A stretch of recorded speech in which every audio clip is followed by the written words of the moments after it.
नमस्कार दोस्तों, मैं राजन सोनी फिर आपके बीच में। आज सबसे पहले मेरी तरफ से आपको पराक्रम दिवस की हार्दिक शुभकामनाएं एवं ढेर सारी बधाइयाँ। मित्रों, जैसा कि हम लोग जानते हैं कि आज हम आज़ादी के वातावरण में जो जी रहे हैं, जो सांसें आज हम अपनी ले रहे हैं, आज़ाद होकर के कुछ भी गतिविधि करने के लिए स्वतंत्र हैं। ये आज़ादी हमको कुछ वीर जवानों के बलिदान के फलस्वरूप मिली है। उन्होंने अपने प्राणों की बाजी लगाई। उन्होंने अपने प्राण देश को आज़ाद कराने के लिए अपने प्राणों का आहुति दी है, तब जाकर के हमको ये आज़ादी मिली है। तो उन वीर जवानों में से ऐसे ही एक महान पुरुष, एक महान देशभक्त, जिनको हम लोग नेताजी के नाम से जानते हैं, नेताजी सुभाष चंद्र बोस के नाम से जानते हैं। आज उनका जन्म दिवस है।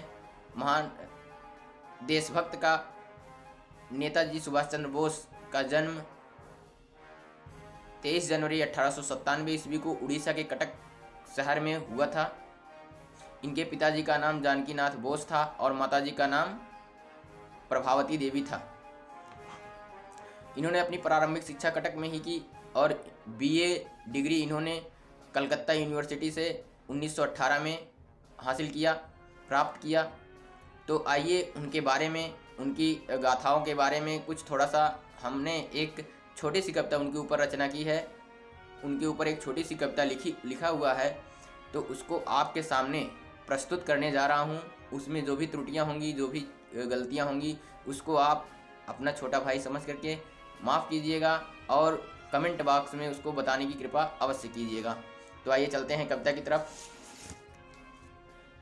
नेताजी सुभाष चंद्र बोस आज़ादी के महानायक थे। नेताजी सुभाष चंद्र बोस आज़ादी के महानायक थे। धीर वीर गंभीर वो साहसता के परिचायक थे।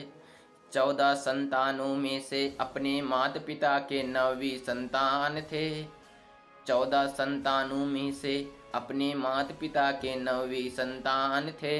कुशल रणनीति करने वाले वे जननायक महान थे।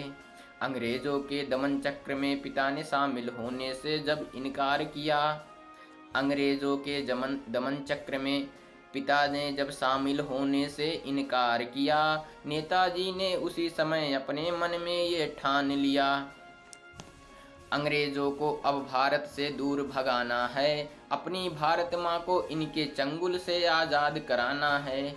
अपनी भारत माँ को इनके चंगुल से आज़ाद कराना है। वे निकल पड़े लिए आज़ादी का बीड़ा राष्ट्र कर्म की राह पर। दिल में आज़ादी का ज्योति जलाए बिना प्राणों की परवाह कर। दिल में आज़ादी का ज्योति जलाए बिना प्राणों की परवाह कर। सन 1943 में जब वे जर्मनी से सिंगापुर आए, सन 1943 में जब वे जर्मनी से सिंगापुर आए, भारतीय राष्ट्रीय सम्मेलन महासभा वहां लगवाए।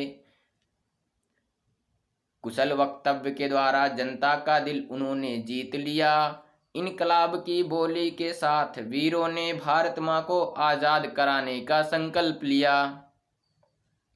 इनकलाब की बोली के साथ वीरों ने भारत माँ को आज़ाद कराने का संकल्प लिया। इसी बीच छाया सन्नाटा, नेताजी ने हुंकार किया। इसी बीच छाया सन्नाटा, नेताजी ने हुंकार किया। सबके दिलों को दहलाने वाला ऐसा शब्द प्रहार किया।